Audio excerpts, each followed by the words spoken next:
যদি কখনো খুব বেশি মন খারাপ হয়, তাহলে মন ভালো করার জন্য বিশাল সমুদ্র কোলে যেতে হবে না।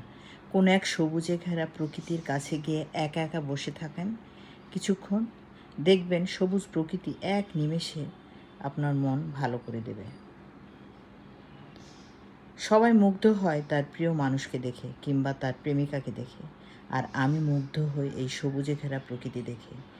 বারবার হারিয়ে যেতে ইচ্ছে হয় পাগল করা সবুজ প্রকৃতির সাথে।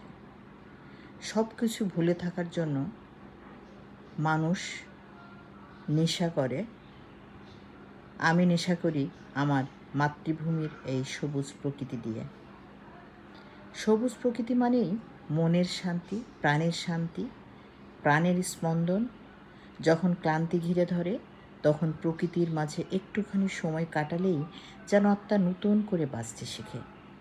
গাছপালা, নদী আর সবুজ মাঠ, এগুলো শুধু প্রকৃতির অংশ নয়, এরা ভালোবাসতে জানে, প্রশান্তি দিতে জানে।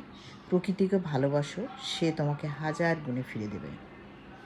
যদি কোনো মন খারাপ হয়, যদি কখনো নিজেকে একা মনে হয়, তাহলে বেরিয়ে পড়ো। আমি কথা দিচ্ছি, এই সবুজ প্রকৃতি তোমাকে কখনো হতাশ করবে না।